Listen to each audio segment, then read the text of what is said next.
All right. Welcome to HDTV. You're now rocking with your boy.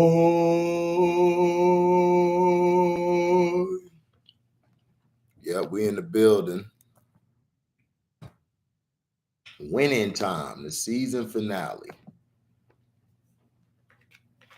You know, this has been a controversial TV show.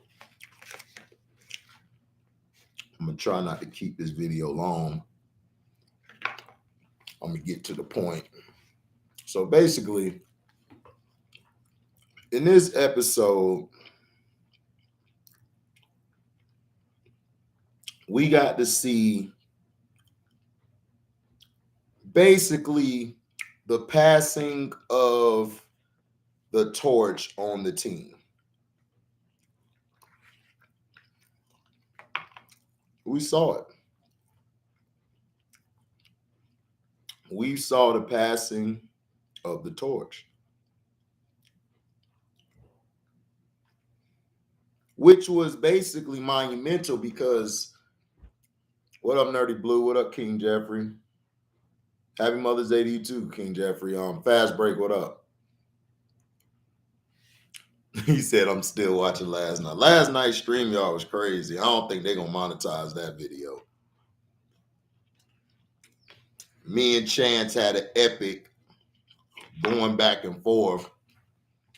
Him and C Penn, boy, love the cap for Steph Curry, boy. I tell you, Steph Curry get the biggest pass. Him, others, they get the biggest passes, man. Now,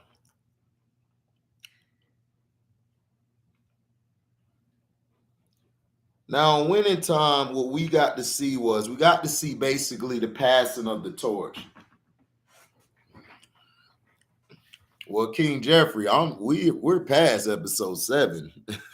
We on the season finale. This is it. So,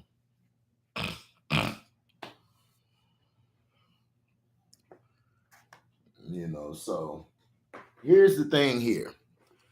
Winning time is basically showing you the stuff that they really don't show you, which is what happens in the locker room, what happens outside of the court, because everybody thinks everything is supposed to be on the court. No.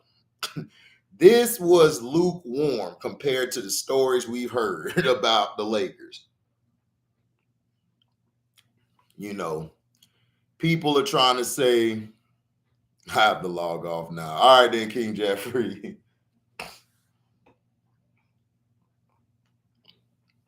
Oh, Fast Break, you got an excuse, dog. You work for ups. So I already know you ain't got no time. So basically, what we saw in this episode was we saw the passing of the torch to a younger Magic from the old regime, which was Kareem, to giving it to Magic. Kareem, what people don't understand is Kareem Abdul-Jabbar was always seen as a big man who couldn't finish, who couldn't get his team to the playoffs, couldn't get his team over top. He was very stoic. He was rude to the media. The media would twist his words when he changed his name from Lou Alcindor to Kareem Abdul-Jabbar. It caused a lot of backlash in Milwaukee, because you got to understand, Milwaukee was like Boston. These, like Boston, Indiana, these are hick towns. These are mainly white boys or pink folk. And they don't like when the brothers are above them. They don't like it. It brings a lot of tension out of them. Yeah, True Emperor, I'm off today. All right, then, King Jeffrey. What up, Joe Cool in the building, the coolest one. I ain't seen you in a minute, Joe. You done missed some epic back and forth, man. But like I told you, this page is for the real. This page ain't for the fake and not for the liars and not for the BSers. You come correct when you're on this page. Oh, I feel you, Joe Cool. But the thing is, people have to understand is that, Kareem had it bad. Kareem is damned if he do, damned if he don't. You can basically, you had a back and forth when I went left. Yeah, me and Chance got into it because what pissed me off is Chance don't never want to admit that the Golden State Warriors went and recruited Kevin Durant, which they did.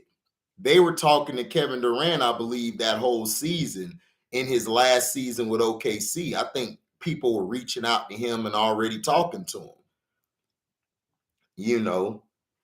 But my thing is this is that Steph Curry has never lived up to the playoffs. Like, he's great in the regular season, like awesome. But when he gets to the playoffs, he always tailors off. He tailors off. And a lot of times, because of his team he's on, they can pick up his slack. They can pick his slack up. So what I was trying to explain to Chance is that Steph Curry's just a great overall, he's just a great role player. He plays his role well. I mean, he's not a guy like Kobe or Allen Iverson, who, if I give the ball in their hands, get us home. He's not that type of player. He's not. And that doesn't take away from his greatness. That doesn't take away from his greatness at all. Doesn't take away from it at all. It doesn't. Steph Curry is great. He's a first ballot Hall of Famer. I love him as a player, but he is an over-glorified role player. LeBron James, over-glorified role player. Kevin Durant, over-glorified role player. These are three role players that benefited from a weak era. This era is weak. Now, these young guys coming up like Luka, John Moran, and all of these guys, they ready. They're ready to take over. So that's what I'm saying. All three of those guys are role players. Like, you can get mad, you can curse or whatever. Kevin Durant and them are role players. Steph Curry is not in my top 50, dog. He's not. The guy's not a strong guy in the playoffs. I got Klay Thompson rated higher than him. Klay Thompson is a better player than Steph Curry. Plus, he's hit way more big shots than Steph Curry. That's what I'm saying. You got Kevin Durant, who came to your team, and he won 2 finals MVPs. Andre Iguodala won the other one. But let's get back to this. I'm tailoring off. Now, basically, you got to understand, Kareem Abdul-Jabbar has gone through a lot of racial tension, and for him to get this close to winning a championship, you see in the beginning, he does the legendary sky hook over Caldwell Jones and over Daryl Dawkins, Chocolate Thunder. He made the shot, but he came down, broke his ankle, messed his ankle up. So once he messed his ankle up, it set off a chain reaction. The team was losing. They started losing. They weren't playing in rhythm. Kareem was about to say, what up, Strictly? Kareem was about to say, whatever, I'm done. I'm done. But Kareem is like to his wife, look, it's different now. I actually got a chance to win. And he does. Kareem never had this chance. Kareem was a guy getting you all these points, rebounds, everything. He was a great guy who got you the stat line. But as far as the winning and everything, and he wasn't that guy. Kareem Abdul-Jabbar benefited from having 2 of the greatest point guards in history. You had Oscar Robertson, who was on his last legs, but he still had enough up here to get them over the top. You had Magic Johnson, who gave Kareem 6, 7 extra years on his shelf life. Kareem was about done. Kareem was about done. He was about done. He was about done, and he was about to just be pushed out. Seriously. But Kareem stayed on. He came back in the game and had one of the greatest game fives we've ever seen. Had one of the greatest game fives. He was scoring over the Twin Towers. He was giving them that move. Do I think Kareem is an overglorified role player? No, Kareem Abdul-Jabbar is a number 2. He's not a role player. Kareem Abdul-Jabbar, not number 2. Kareem Abdul-Jabbar was great. But his problem was Kareem couldn't make the team better. That's why I don't really have Kareem ranked that high on my list, because everybody I got on my list made their team better. That's why I got Michael Jordan over Kareem, because Kareem was a great player, but he wasn't able to translate that. But if you want to say he's an overglorified role player, I don't think he's overglorified. Kareem was great. Kareem was great, dog. You got to understand. Kareem was the one who basically is like, he set the bar for the big man to dominate. Like, after Bill and Wilt left, it was Kareem's league. Kareem dominated. Kareem dominated, and he dominated well. He was tough. You understand? So he wasn't really a role player. He's a great player. He's in my top 15. He's in my top 15. I don't have him over Bill Russell or Wilt. I got Wilt and Bill Russell over Kareem. And I also got Akeem Olajuwon over Kareem. That's just my opinion. I felt those 3 guys made their teams better. Like Wilt Chamberlain for years was getting to the finals, getting places. He just didn't have the team. Kareem Abdul-Jabbar, he really wasn't going that far unless he had a Hall of Fame point guard. You know, that's why I never had Kareem in my top 10. No disrespect to the brother. The brother's great player. He's better than Steph Curry and KD and LeBron. He's better than all 3 of them guys. You know, he's better. No, Shaq's not in my top 75. Shaq is like in my top 80-something, 90-ish. You know, Shaq was he was dominant as far as the era he played in. Now, Kareem basically got them to win, and he told Magic, he called Magic Irvin. And he told him, he said, Irvin, I need you to carry me to the locker room. I can't walk. So that showed them. Now, this is what made it interesting.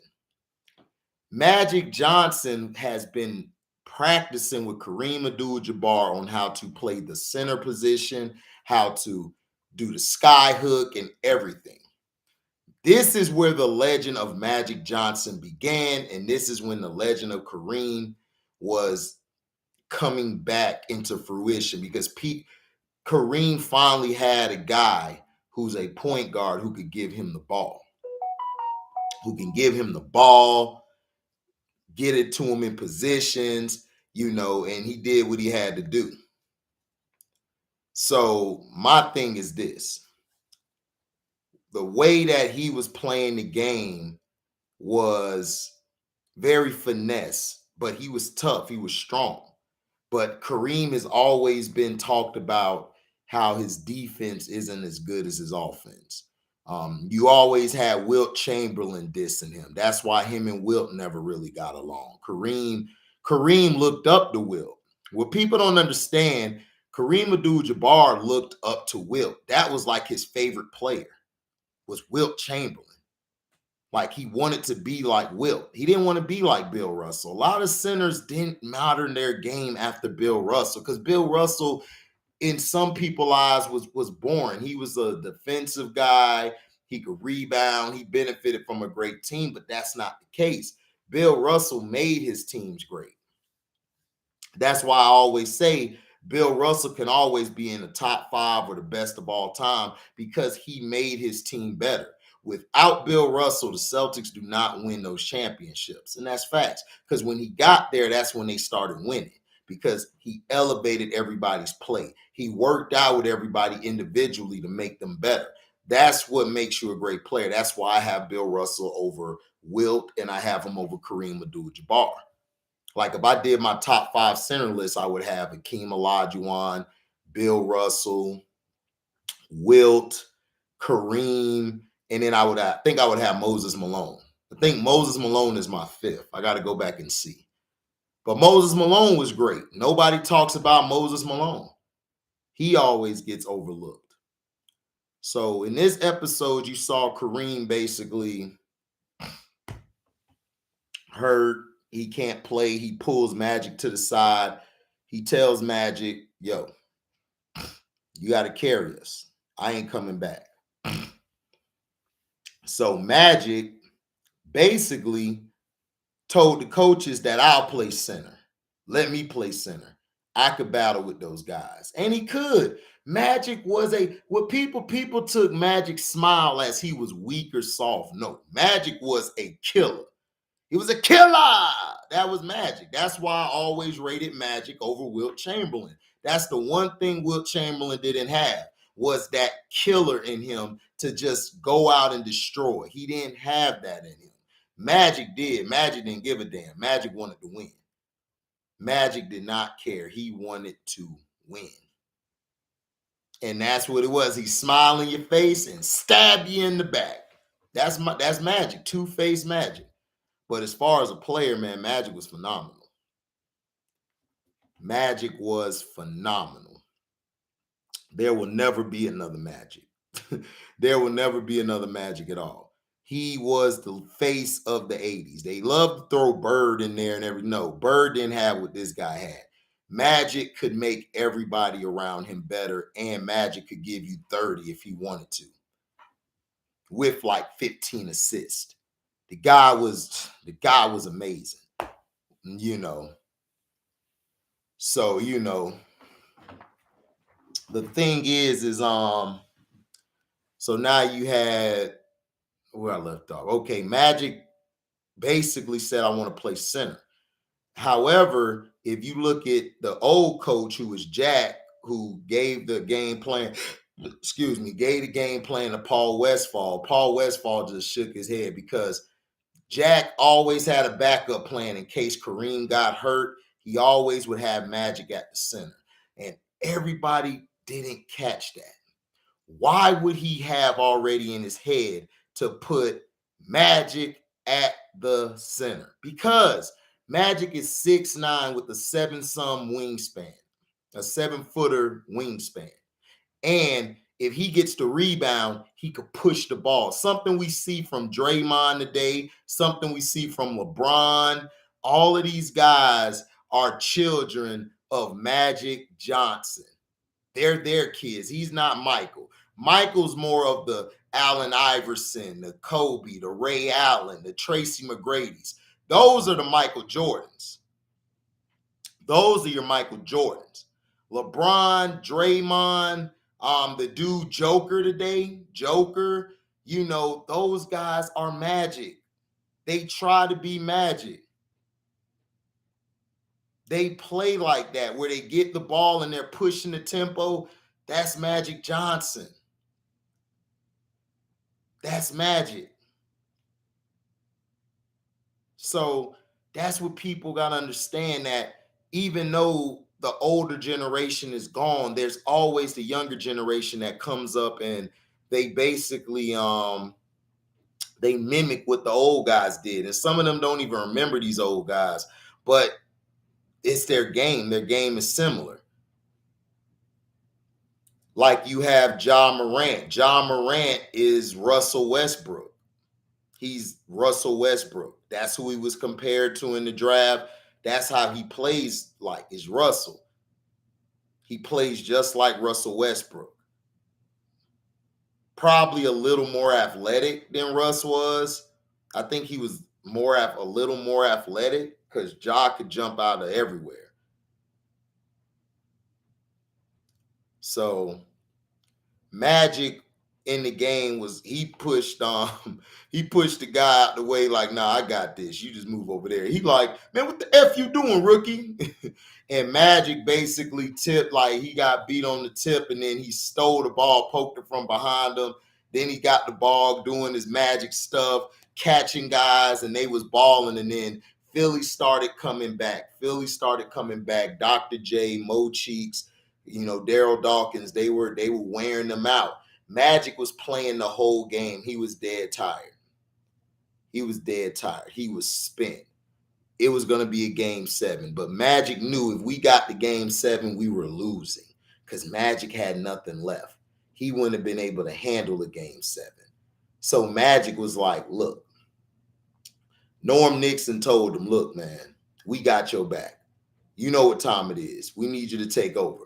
He got to the bench. He's tired. Pat Riley walked up to him and said, Bird won 60-3 votes. And he was like, what? I said Larry Bird won. He beat you 63-3 in the rookie votes. Magic Johnson was pissed. He was mad. How mad was you, Magic? Magic was big mad. Magic was mad, dog. Magic was so mad. And he had a right to be because Magic Johnson had a better season than Larry Bird. Not statistically. Statistically, Bird had a better season. However, Magic, his impact was greater than Larry Bird. He had bigger impact than Bird. David Stern had to get on the phone to get the commissioner over there because the commissioner thought it was going game 7, and he thought that they wouldn't win. The Kareem's not there. Red Auerbach, he had Red Auerbach came with the executive of the year. His coach was coach of the year. And then you had Jerry Buss say, oh, you guys got some awards that don't mean shit. Listen, the shit talk between Auerbach and Jerry Buss is classic. Whoever the guy who played Red Auerbach, he did a phenomenal job because that was Red Auerbach. Red Auerbach people did not like shit. His own team didn't like him. He was an arrogant prick. His own team couldn't stand him. So we saw that happen and everything. So now it's getting late in the game. Magic was told that. After that, Magic tried to go up to Michael Cooper. Michael Cooper got sideswiped. Boom! He was out cold. And they were asking dude, does he know where he at? Is he at home? And they was like, Magic was like, look, man, you at home laying on the couch. Just knock down these 2 free throws so we can go home. And that's what Magic was. Magic was a leader. Magic was a real leader.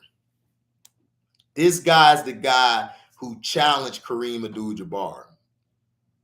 Magic was the better player out of him and Kareem. That's why Magic is so high on my list. I got Magic ranked number 6. Well, number 5 or 6. I mean, him and Iverson, I always have a mix-up with them. I always have Magic in my top 5. I always had it Kobe, Hakeem, Rodman, Tim Duncan, and then I would have Magic Johnson, or I would have Iverson.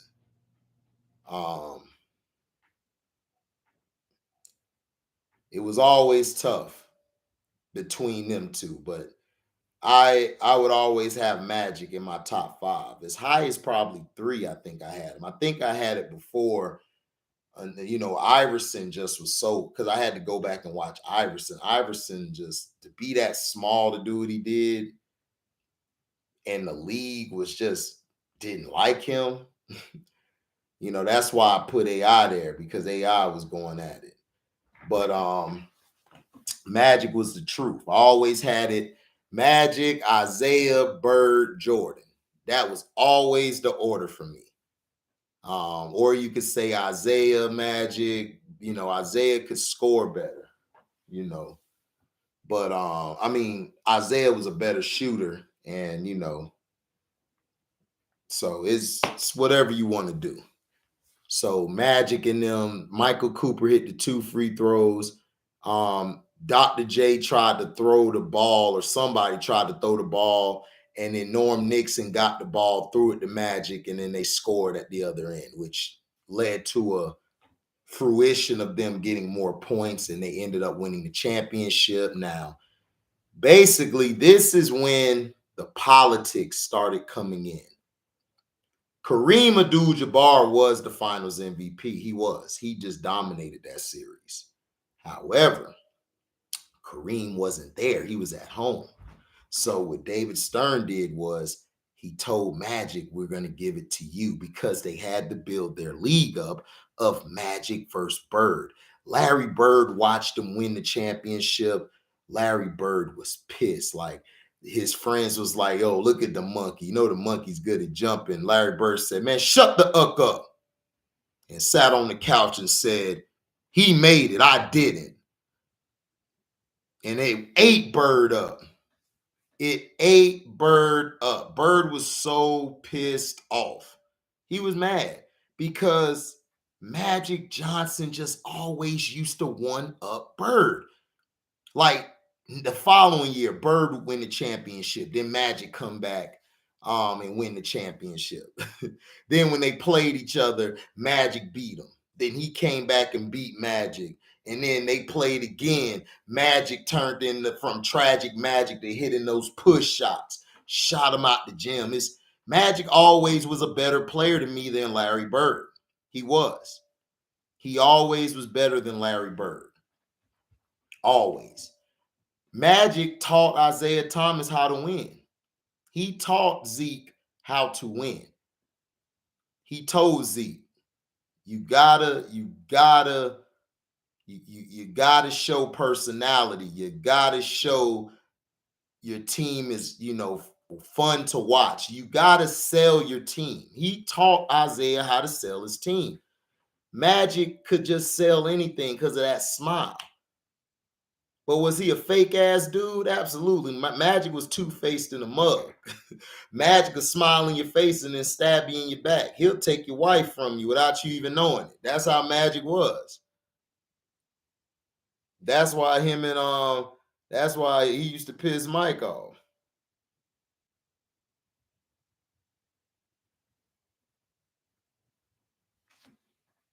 That's how it is, man. So he basically got the award, accepted it. At first, he wasn't going to accept it because Cap, that's his guy, but they gave him the award. Kareem, it hurt Kareem. So Kareem went to go see Spencer Haywood. Spencer Haywood basically was finna kill the whole Laker team because he's cracked out of his mind. And Kareem went over there and saved him. He told him, "Bro, you got a daughter. You got a daughter, man. You shouldn't be doing that."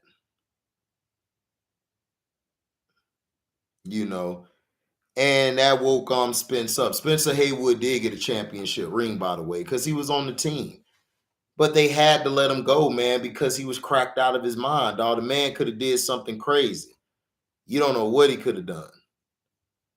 Now, with all this happening and stuff, they get back to LA. You got Jerry Buss. Jerry Buss lost his mom. He's sad because his mom not there. He always wanted his mom to be there.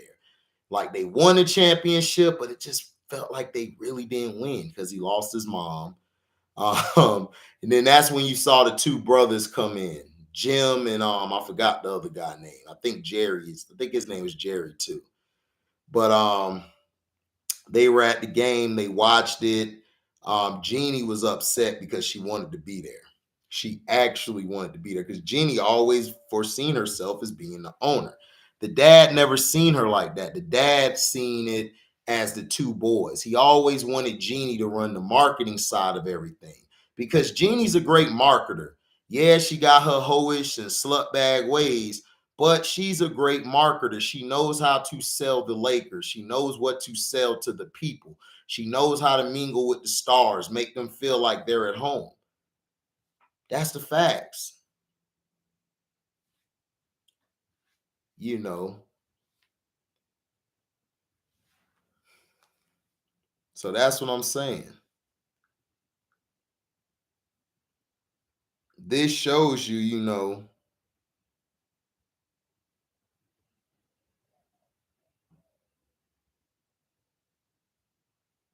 this shows you.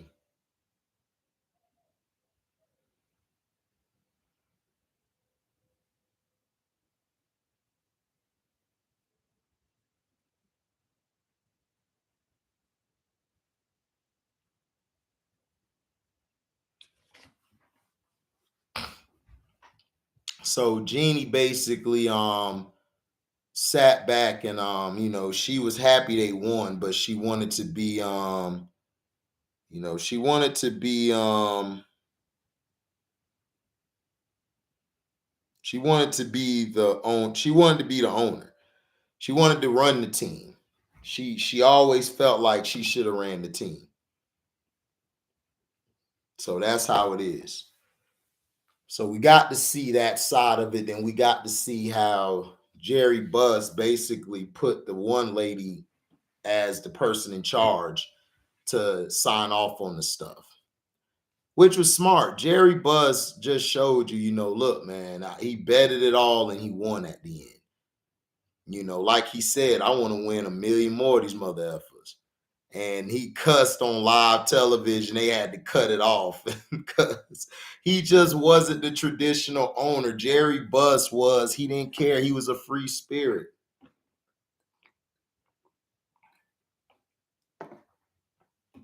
He was a free spirit. He was a free spirit who got results done. So this series, I give 4 stars out of 4. The accuracy of the story, they may have been over the top a little bit, especially, but Jerry West was my favorite player. I mean, he was my favorite person on the team, on the show. Daryl Jones, I never said Steph Curry wasn't a great. You guys don't listen, dog. I've never said Steph wasn't a great player, but he's a role player. That's all. He's a role player. He's a great role player.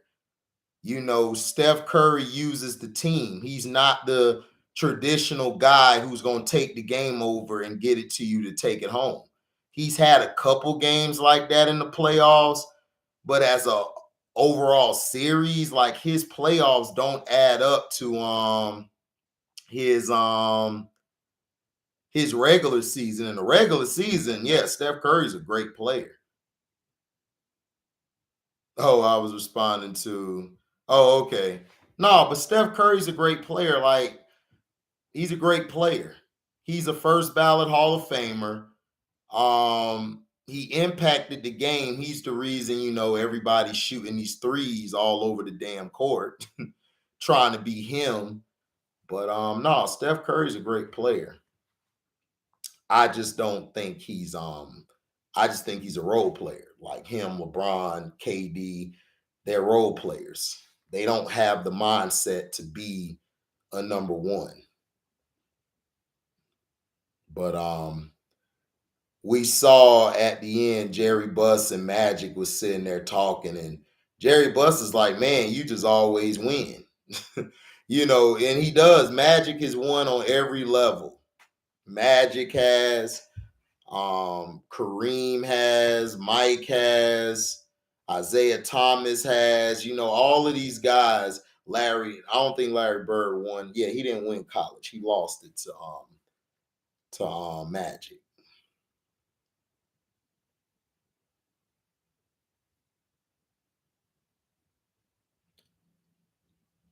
That's not a little too much. Steph Curry is a great player, strictly. I don't know what you're talking about. He's a great player. He's just not, to me, a number one. He's more of a number 2 or 3 option. Look, if you are the best player on your team, you're not bringing Kevin Durant to your team. If you feel you could win it all, you're not going to recruit Kevin Durant. I'm sorry, the Warriors showed me that they really weren't built like that. Those guys to me are fake bravado. They're just a team of a collection of role players. They are. They're great role players though. Because in this era, they're better than the rest of these guys. This era's weak they were in. 2010 was weak. It was weak as hell. Most humble superstar ever.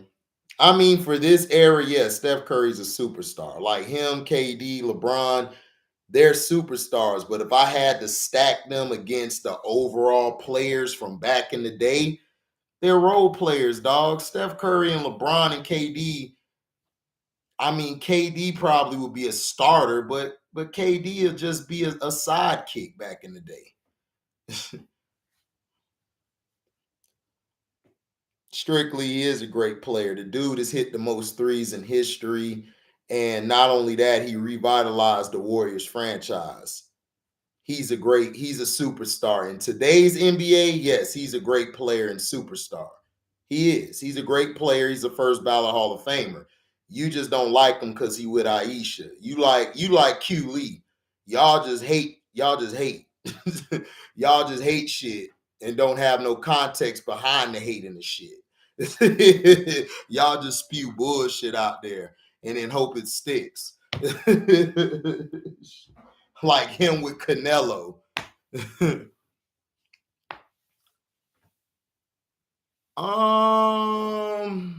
Yeah. But that's funny you say that, Daryl Jones. Kevin Durant said he modeled his game after Tracy McGrady. That's great observation. Daryl Jones, very intelligent. That was a great observation. He don't just shoot threes.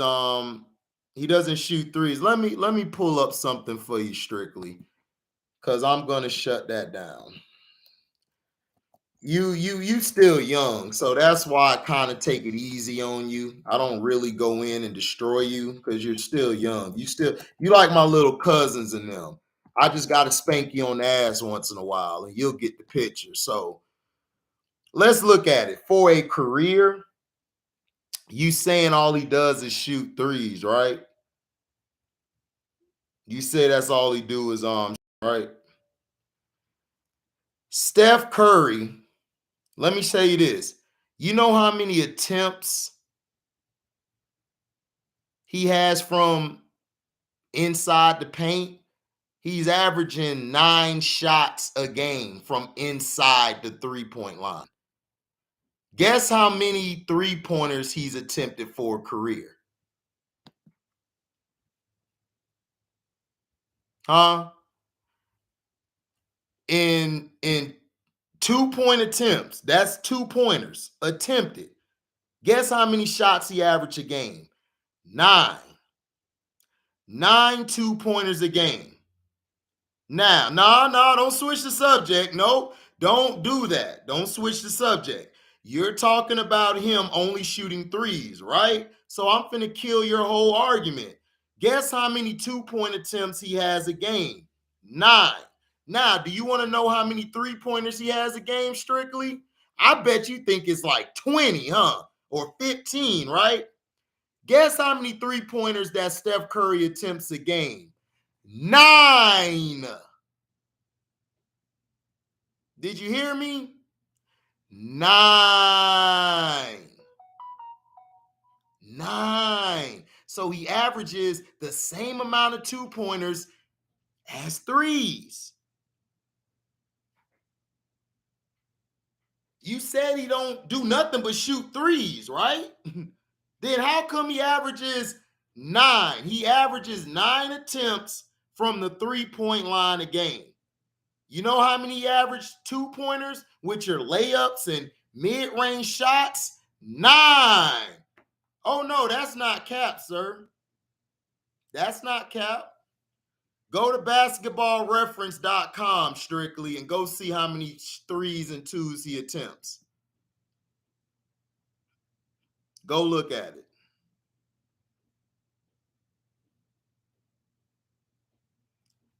That's for a career. That's a career. And then in some of his season, no, that's not ESPN stat. Nope, I don't look at ESPN stats. Now, let's look at him through the years. Let's go to when he really started. Now, let's see. This is his first year in Golden State, 2009 to 2010, right? Guess how many twos he attempted? 10. He attempted 10 two-pointers a game. Guess how many threes he attempted strictly, since all he does is shoot threes? He attempted 5 three-point attempts. Now, let's go to his second season, 2010 to 2011, right? He averaged 10 two-pointers attempted. Guess how many threes he attempted? 5. So this shows you that he was going to the basket more than shooting threes. Now, let's go to 2011 to 2012. How many two-pointers did he attempt? He attempted 7 because he got hurt that year. He got hurt that year, so he only played 26 games. Now, he averaged 7 two-pointers. Guess how many three-pointers he attempted? 5. So his first 3 seasons, to your point, Strictly, he was going inside and shooting the two-pointer more than the 3. Now, let's go back to his 4th season, because this is when he was healthy. He played 78 games. His 3rd year, he got hurt, so he was cut short. But his 4th year, he played 78 games. Now, do you know how many two-pointers he attempted? 10. 10 strictly. Now, let's go to three-pointers attempted. It started to creep up. Now he's shooting threes, which guess what? He attempted 8. Now, he's still averaging, like, through his first 4 years, he's attempting more twos than threes. Now, I'm going to kill you some more. Let's go to the 5th year. The 5th year, he played 78 games as well. His two-pointer attempts were 10. His three-point attempts were 8. Now, let's go to his 6th year.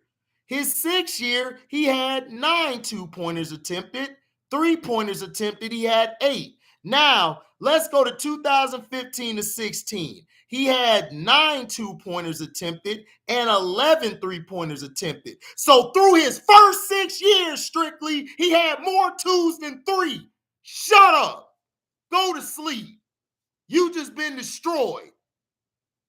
You just been destroyed. Go to sleep. Don't try to change the subject. You got destroyed. Go to sleep. Go to sleep. He didn't start attempting more twos than threes until his 6th year. His 6th or 7th year is when he started attempting more threes. So stop it. Stop it. Stop telling me about basketball, bro. I watch more basketball than you. That was my first sport, was basketball. So I know the player. Steph Curry didn't start shooting threes until later. Now, if you want me to keep going, I'll keep going. Because, dog, for a career, he averages the same amount of twos he does threes. Because later in his career, strictly, he started shooting the 3 more. He didn't shoot the 3 like that early on. In college, he wasn't shooting the 3 like that. He was attacking the basket and shooting the mid-range and facilitating. And I told people when I saw him in college, he was going to be a better player than, what's his name? Blake Griffin. He was better than Blake Griffin. He should have gone to New York, but New York screwed it up as always. Golden State jumped ahead and got him in the draft. So stop it, dog. Don't tell me about this dude, all he do is shoot threes. No. Dog, that doesn't matter, bro. The thing is, you hate Steph Curry. You don't come with context about Steph Curry. Steph Curry didn't start shooting threes until his 6th or 7th year. That's when he started shooting all these crazy threes. That's when. If you want to be honest, Kevin Durant was attempting more threes than Steph Curry his first years. So the dude's great. He's a great player, but I just feel if he played back in the day, he'll just be a role player. That's what he would be. What's up, Sledge? What up, Damon? Stacks money.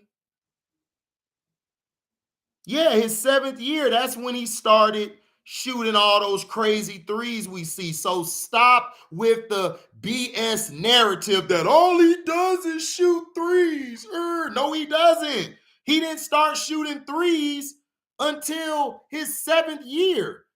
So what are you talking about? He was averaging around 5 threes a game. Then it crept up to 7 to 8. Then it went to 11 or 12 because he got real good at it. That's what I'm trying to tell you, bro. You going off of what the narrative is showing you. All they show you on the highlights is him shooting a three. So what are you talking about? KD great and Curry great. How you gonna say KD great but Curry not great? Bro, Kevin Durant, dog, is not like Kevin Durant is good, but he hasn't shown greatness, bro. What has he shown? He has got into the big games without a good team, and he's choked down the stretch. He choked this year against the Celtics.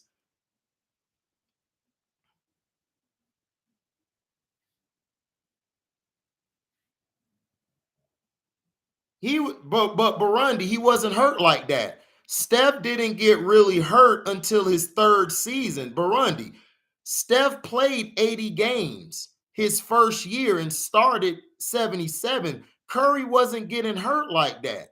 He got nicked up some, but he didn't really get hurt until his 4th year because he only played 26 games and he started 23 games. But after that, Curry has played an average of 70 some games a season. That's good. Just like later in his career, that's when he started getting hurt. 2017 to 18 is when he started really getting hurt. He only played 51 games.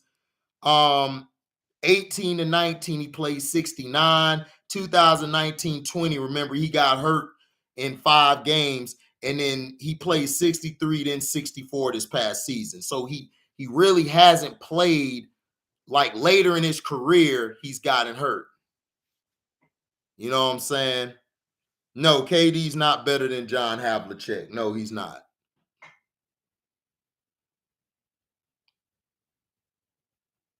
Yeah, Steph and KD are the same player. That's what I'm saying. How you gonna say KD great, but Steph not great? Kevin Durant had to come over there and get them over the final hump again. And then Steph has had some of the worst finals ever. Kevin Durant has never had a bad finals. Go back to OKC versus Miami. KD was killing Miami. They lost that series because Westbrook and Harden came up small.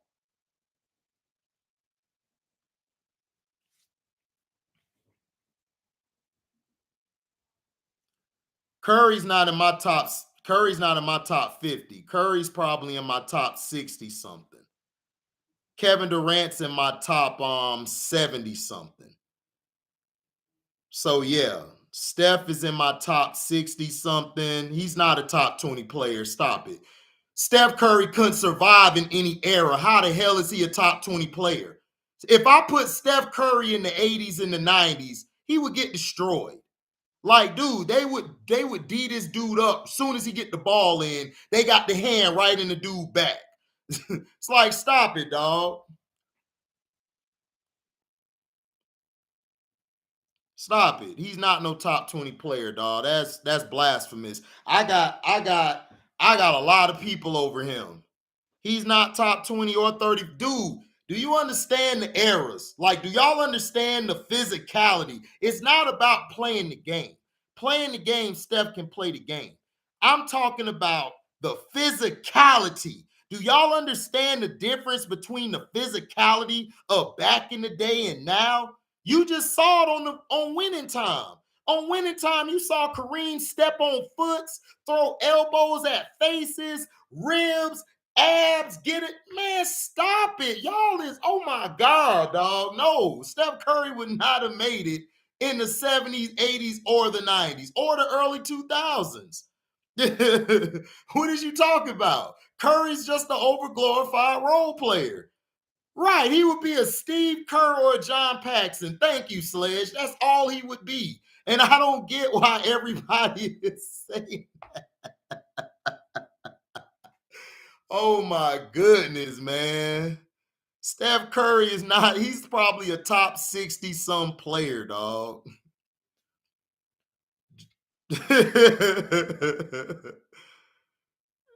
No, Curry's not top 90. Curry's about in the 60 range. I give him the 60 range, but he's not top 90.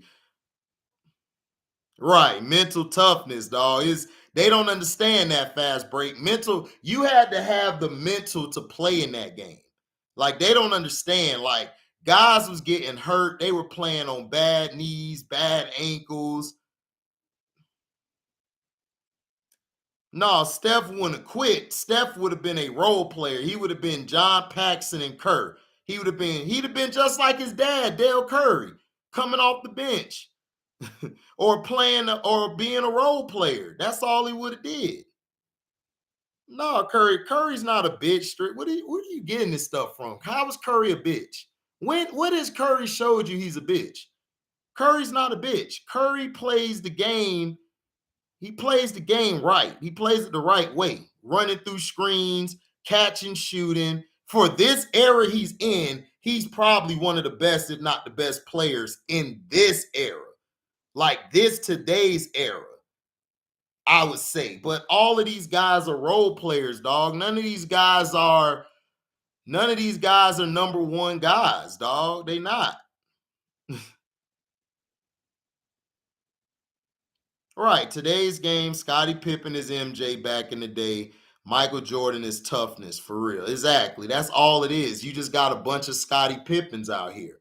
I mean, there's really no Michael Jordans. There's no Kobe Bryants. There's no Isaiah Thomases. There's no Larry Birds. There's none of these guys. Like, people got to stop with this statistical bullshit. Stats don't mean shit. All the stats are showing you. Do you think a guy like Paul George would be averaging 20 some a game back in the day? No. Curry didn't mess up the league. Curry didn't mess up the league. Who messed the league up was the NBA. The NBA messed the league up. Curry didn't mess the league up. Curry impacted the league. He brought money to the league. He brought a lot of endorsements back to the league because LeBron James was losing all the time. Curry was winning.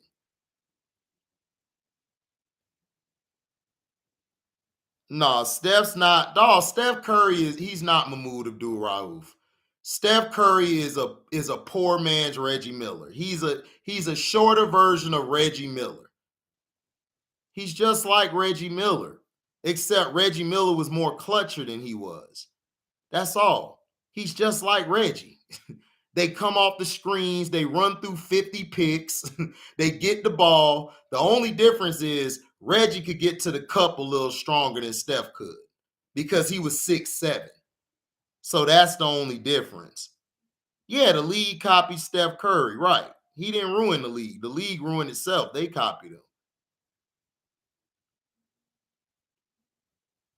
No, Reggie was better. Steph plays like him, Sledge, but Reggie was better. I'm not saying he played just like Reggie, dog. He just not that level of player. He's not Reggie. Right. All the copycats messed the league up, like the Dame Lillards, the other guys shooting these threes, these 7-foot big men. Yeah, they ruined the league. Jimmy Butler. Jimmy Butler has number 2 or number 3 talent, but he has a number 1 mindset. Jimmy could play in any era. Jimmy know how to play the game. The only problem with Jimmy is Jimmy got to do all the scoring, the passing. So that kind of hurts him because he's tired near the end of the games because he's not getting help from other guys who need to be stepping up. But Jimmy is a number 1. He just has a number 2, number 3 talent.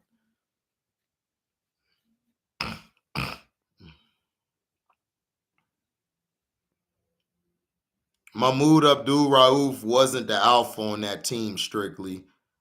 What are you talking about? Curry was more of an alpha on his team than Mahmoud Abdul Rauf. Mahmoud Abdul Rauf was just a he was great for what he was doing, but we never knew what he could have became. But the guy on that team was Dikembe Mutombo and Dale Ellis, I believe. I believe Dale Ellis was on that team. Those were the guys.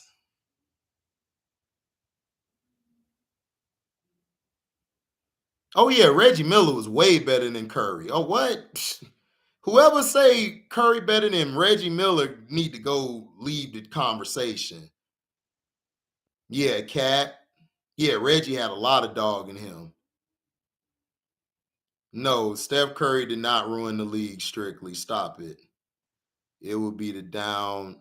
It would be the downfall of Miami Butlers. Oh yeah, Butler's overused, man.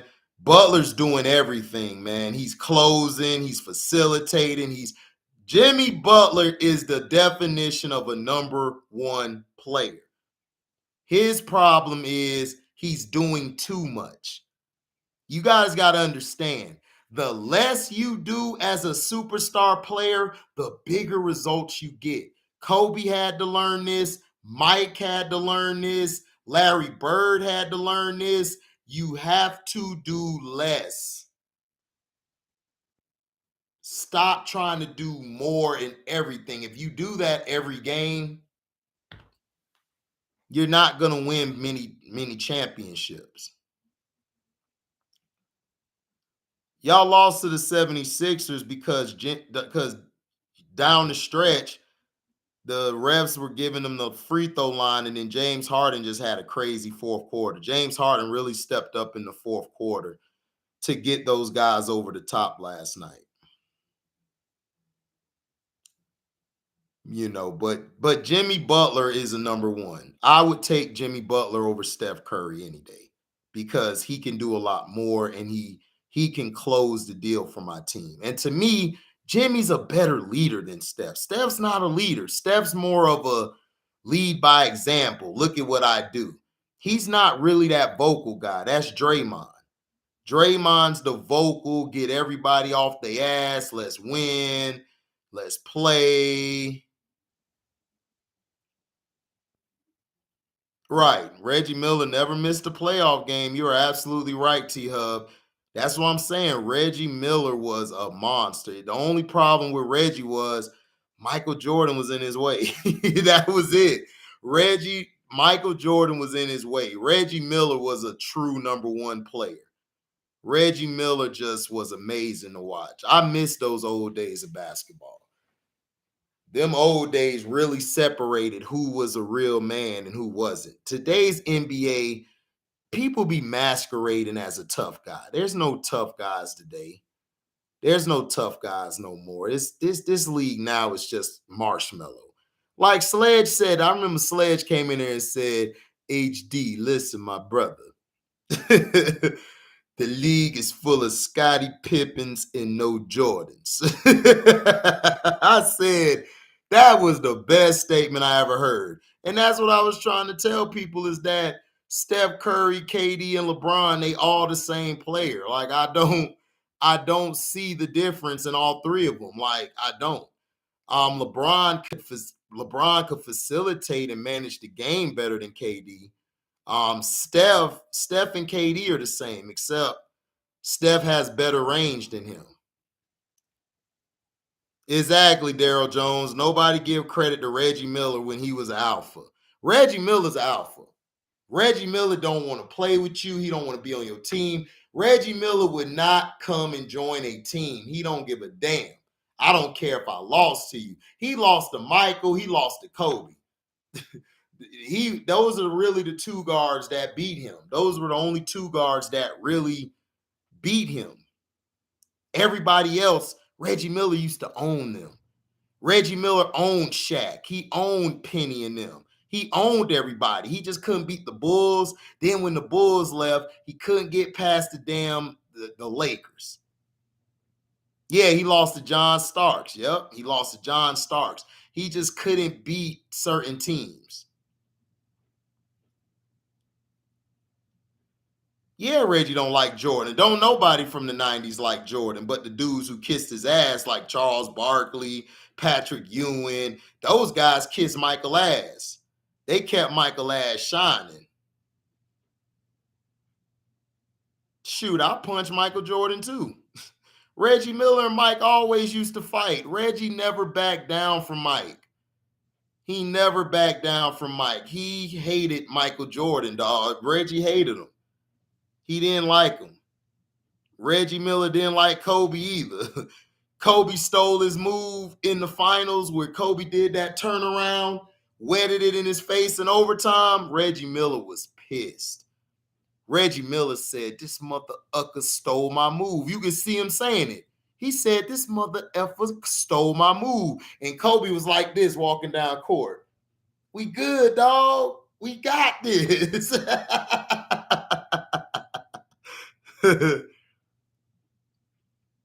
Oh, hell yeah. Cheryl, man, what? Cheryl was a beast. That's what I'm saying. Like, the closest woman basketball player to Cheryl was Cynthia Cooper. That was the closest one I seen next to that. Cheryl was a monster. People forget about Cheryl because she played way back in the day.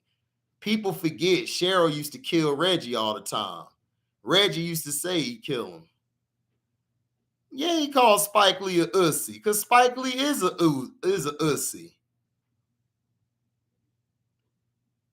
Spike Lee is a ussy. He's soft.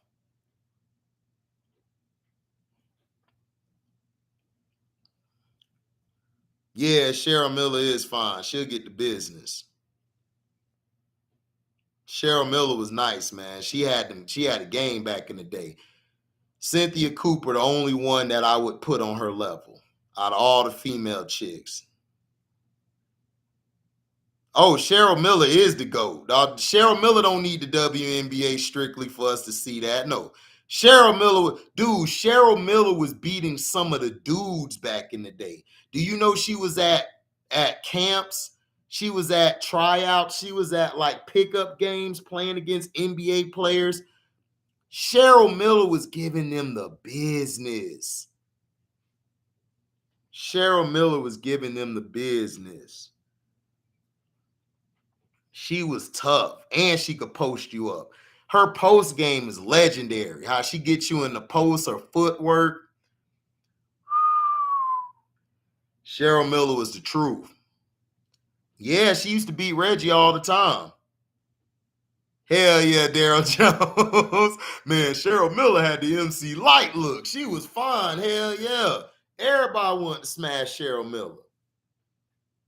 And she could ball on the court. Verandi Sledge. Listen, HD, I don't mean to cut you off, my brother. Cheryl is better than 80% of the players today. Period. I agree, Burundi. I agree. She is. She better than 80% of these guys. These guys terrible.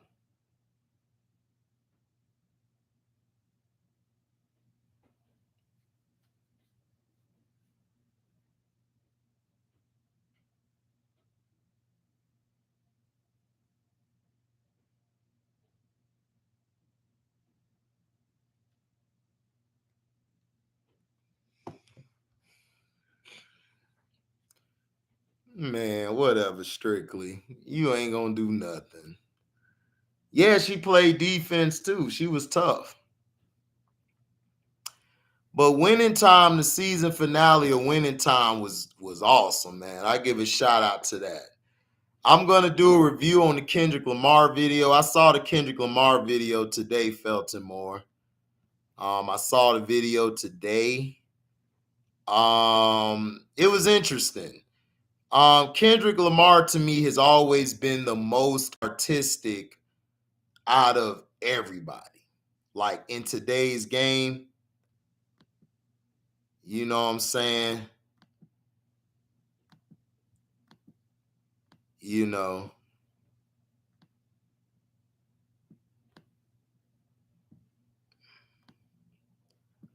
Kendrick Lamar's video was very how do I say? It was very introspective. I think people don't give Kendrick Lamar enough credit on his creativity.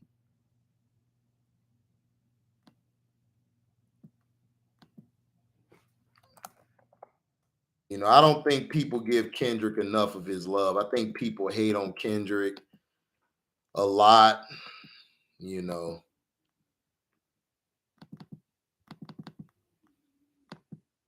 I think Kendrick did a great job on the video. Yeah, Candace is up there too. I got Lisa Leslie up there. Lisa Leslie was good too. People underrate Lisa Leslie. Skylar Diggins is okay. She just looked good. She never really was a strong b-ball player to me.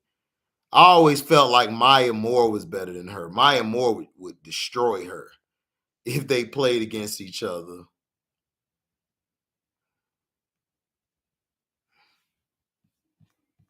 Maya Moore was better than damn near all of those girls today.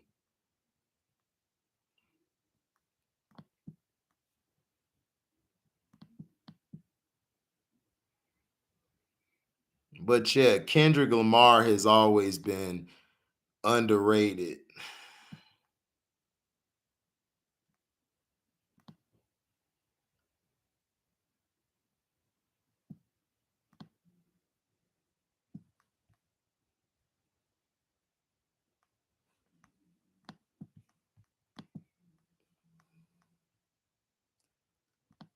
Oh man, I gotta listen to it. Kendrick has always been nice. I just don't get why people just hate on Kendrick. Like people just say, "Oh, he's just okay. He's mid." I'm like, man. HD, would you smash Lisa Leslie? Damon, if you ask me that one more time, yes, nigga, I would marry Lisa Leslie. Lisa Leslie is fine. That is a chocolate goddess. I've been wanting to smash Lisa Leslie since back in the day. Since back in the day. You don't understand. Right. Society is big on hate today, Sledge. You right. Man, Lisa Leslie is fine, Damon. Stop asking. Damon asked me this question every live stream. HD, would you hit Lisa Leslie? Yes, Damon. Yes. Who wouldn't hit Lisa Leslie? Lisa Leslie is a beautiful woman, very mannerable, very witty, very smart. She's very intelligent. She doesn't get the credit that she deserves. She was a great basketball player. She don't get no love. It's like people forget about her. When Candace Parker came around, they just forgot about Lisa Leslie. They just said, "Oh, Lisa who?" Man, listen, a chick is never too tall to get the business. Remember that, Damon. If you got to get on a ladder. But a chick is never too tall to smash. If she look good and she's giving it up, you take that, sir. I don't care if you 5'1" and she's 7 feet. You knock that tree down, sir. That's what's wrong. That's what's wrong with a lot of you kids, you boys today, man. Y'all be like, man, she too tall, or she too fat, or she this. Like, look, if the chick look good, man, you better blow her back out. I done seen some pretty fat girls. I smashed them. I ain't care. They pretty. They look good in the face. They don't look disproportionate. They get in the business. What's up, Gangu Roach? You tripping, Damon. Never had that mindset. Roach. Roach in the building. But winning time, man, this was a great show, great season. I'm gonna miss watching it every Sunday. Now I gotta find another show to watch. Pass me all the BBWs. Ain't that right, Fast Break? They don't be knowing. LB don't know what the hell a BBW is. He's showing me a thing. I'm like, LB, that's not a BBW. That's just a thick chick. Man, no, man, that's a BBW to me. I'm like,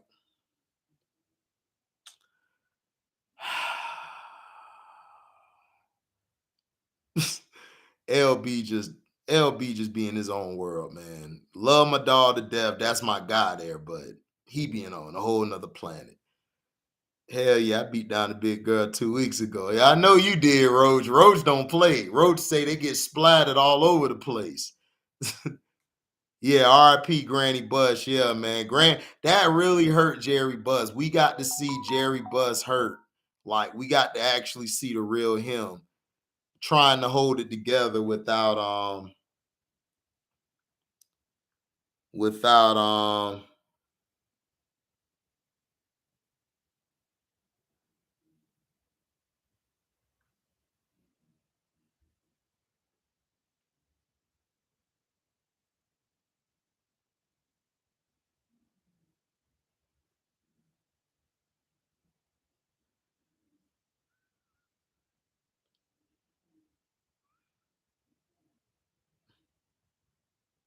okay, May 16th.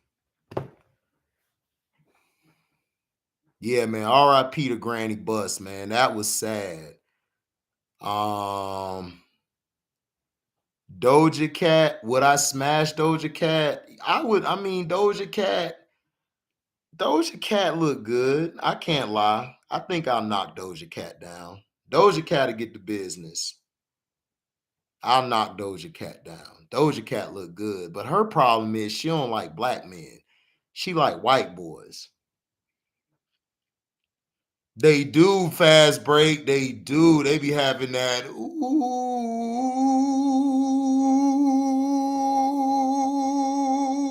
they be having that good. I told her to come through, and I make it do do do do do.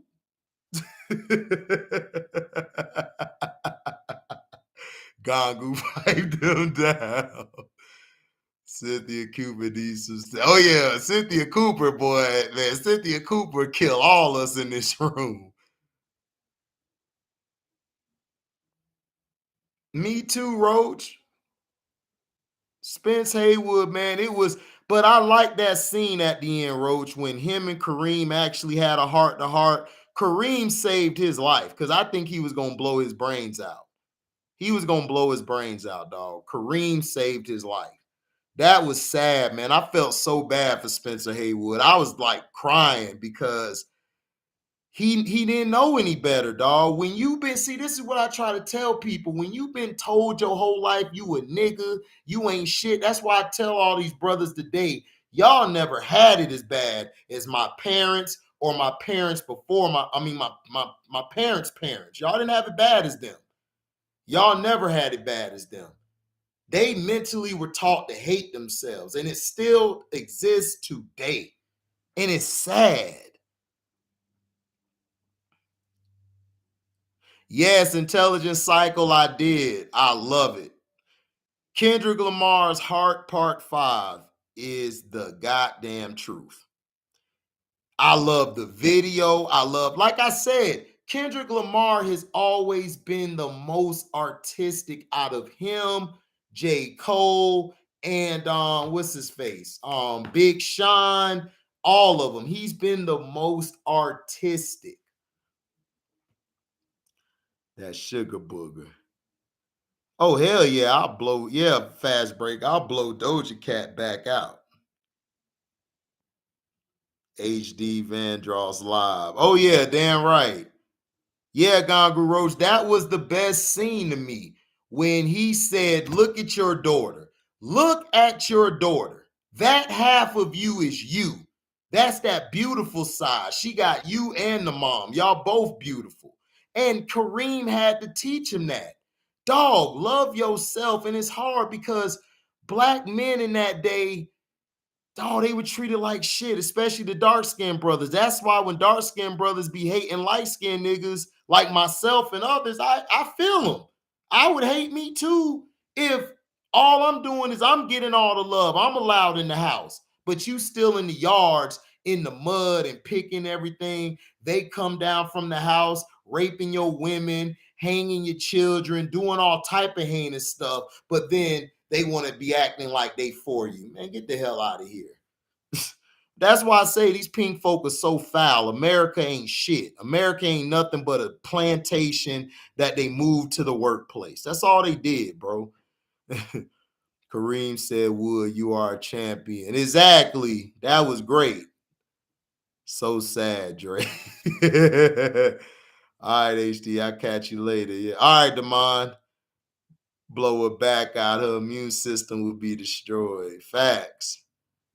Shout out to Cap. Exactly. Yeah, Sledge. It's like it's like these guys don't understand. Like, you know, my parents were born in the 40s. God rest my dad's soul. I miss him. His birthday passed March 27th.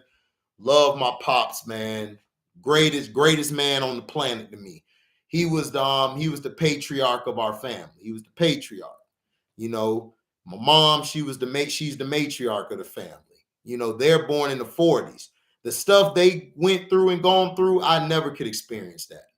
I never can be on that level. So that's why every time they talk about race or talk about something about today's time, I listen. As a man, I have to listen because I don't know what they've been through. They've been through worse than I did. Could you imagine social media in their time? It would have been terrible. Everything you'd have seen so much evil back in the day.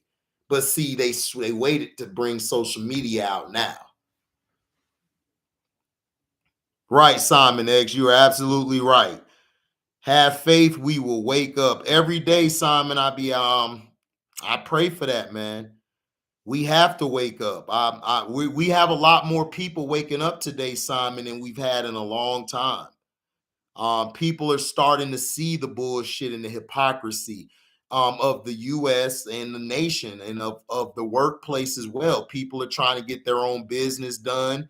They're using the 9 to 5 for benefits, and they're doing a lot more work on the side than going to their actual job. You know, because dog, you know, you a slave to the 9 to 5.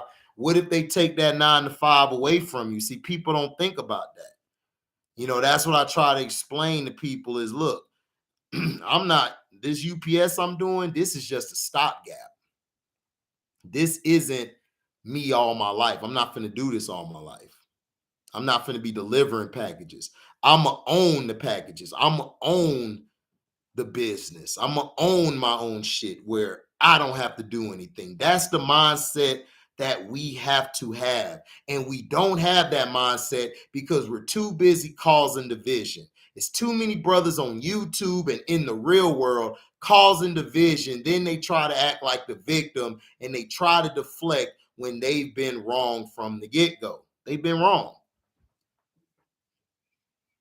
Right, exactly, brother. You're 100%. We don't know it was worse. Emphasis on was my brother. You are helping wake folks up. You keep it real.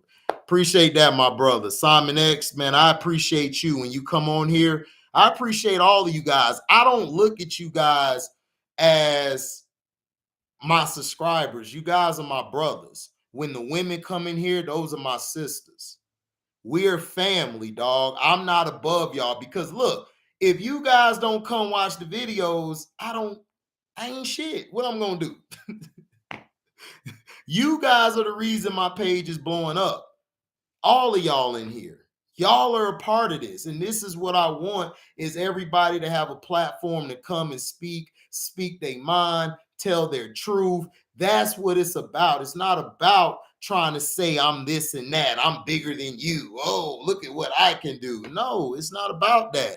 It's about positive debates, positive disagreements, positive learning. I learn from everybody who come on here. Strictly, he teaches me some things. Burundi teaches me a whole lot because Burundi's I think me and Burundi the same age or he's older by a few years, but Burundi still teaches me stuff. You know, Uncle Frank, even though we've had our problems and everything, Uncle Frank teaches me a lot. All of you guys teaches me a lot. Jose, Everybody has taught me a lot. Everybody. I learn from everybody. I'm not the smartest person. I'm not the smartest. I'm not the sharpest tool in the box. I mean, in the cabinet. I'm not the brightest color in the crown box.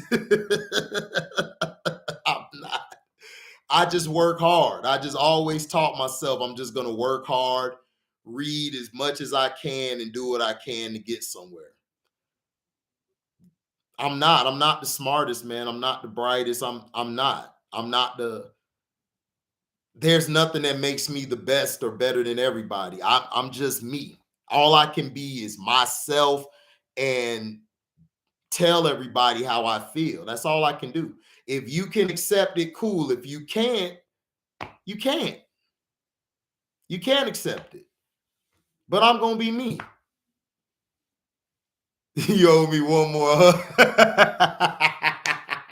Yeah, T Hub, that was cool. When he looked at Magic and said, "Remember we had that first game and you gave me a hug? You know what you told me when I told you it was only one game?" He was like, "Yep, I'm gonna give you 81 more hugs." Well, I need you to give me one more hug. That was a great series, though. I can't wait till they do the one on Kobe and Shaq. I know that's gonna be crazy. Because they talking about they want to do one on Kobe and Shaq.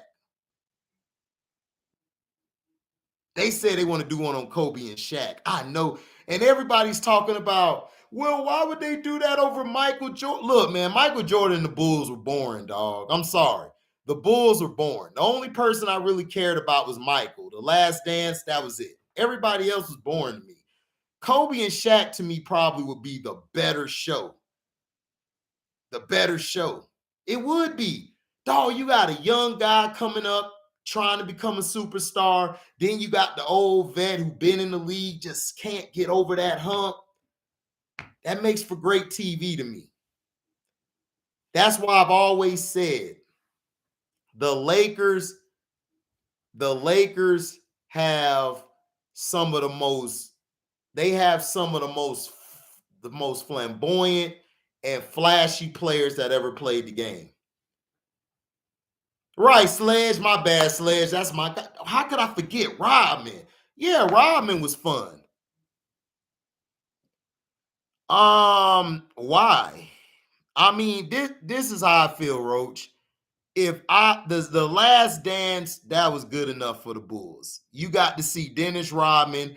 Dennis Rodman was really the only fun thing about that series. Everything else was boring. Like, to me, Michael and Dennis Rodman were the best part of the show. Like, we got to see how they treated Jerry Krause like shit. And let me tell you something, Bulls fans. I'm going to go, not you, Sledge. Sledge, this isn't to you or Gavin. You guys like the Bulls. Sledge, you a true Bulls fan. This is to you punk ass Bulls fans from the 90s. How the hell y'all going to disrespect Jerry Krause when Jerry Krause built the team for you to win?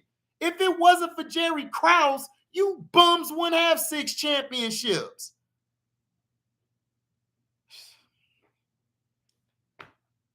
I'm telling you, man, these people, man, are delusional. I'm talking about you 90 Bulls fans. You Bulls fans in the 90s are so disrespectful. So disrespectful. Yeah, Dennis, that was fun. That's one for it. That's it for the Bulls. Right, exactly. Dennis was fun. That's it. Gagaro said, "You just answered my question. I'm Michael Jordan and this is Chicago Bulls." Exactly. That's how I was in the 90s. LA is Hollywood. So many backstories. Right, Simon X. Jerry Krause. Exactly, T Hub. Yeah, Simon X. 2 alphas going at it in LA. That would be a great series. Kobe against Shaq. They had better stories than the Bulls of the 90s. The Bulls of the 90s were boring to me, man.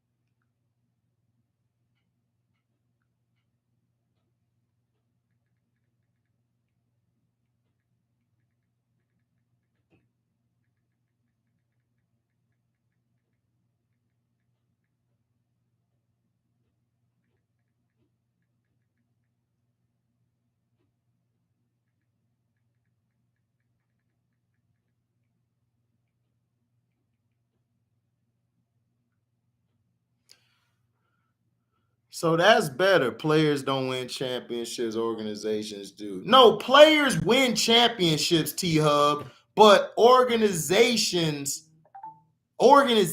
shape it up for you to win a championship. Without the organization, players can't win. See, Michael Jordan sees that today. All that stuff he used to talk, now he sees it. He sees it today.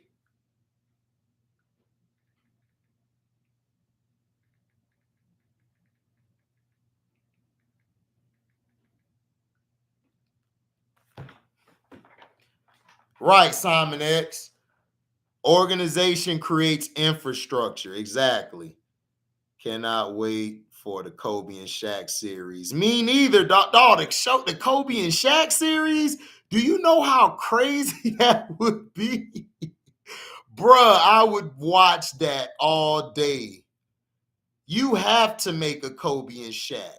Because I know compared to this locker room, I know it was crazy. And then you got to bring the same guy back to play Jerry West. You got to bring him back. He is awesome. Jerry West was the best character on there. DMX voice. Man, fuck Charles Barkley. Bitch ass dude. I love Charles Barkley, but F him, dog. He too much of a Jordan ass kisser. Like, he's too much of a Jordan ass kisser. Like, he kissed Michael Jordan ass more than the Lord allowed. It's crazy.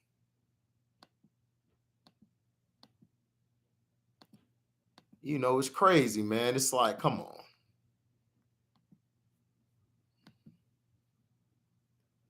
The boy kissed so much of Jordan ass, dog. The boy lips shitty, boy.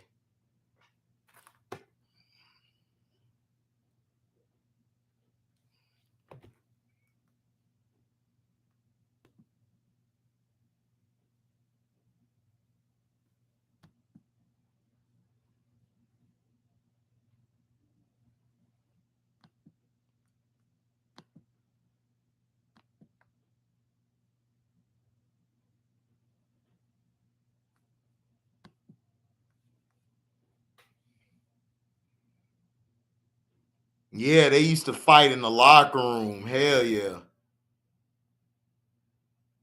Yeah, Simon X. Kobe had vet shaking. Yeah, bring back that logo in the next series. Hell yeah. He said Jordan throw baby. Yeah, man. Charles Barkley was nothing more than Jordan's ass kisser. You got any the frozen left? Bruh. The Choketon, he don't need a series. He shows you his series. Thank you guys, man, for coming by. Make sure you like, comment, subscribe, share this. I will be having a stream yard later on the games. We will be streaming the games today. Thank you guys, man, for your love, your blessings, and everything, man. And continuing to support the page. You know, make sure you like, comment, subscribe, and share everything. Make sure you guys hit the Cash App. We also have the super thanks. The super thanks and super chat button works. You guys can, of course, hit the link and y'all can go to my Cash App and donate whatever you like, man. Whatever you're willing to give, we accept over here. So thank you guys, man. Love y'all. Be safe, man. We out. Deezy.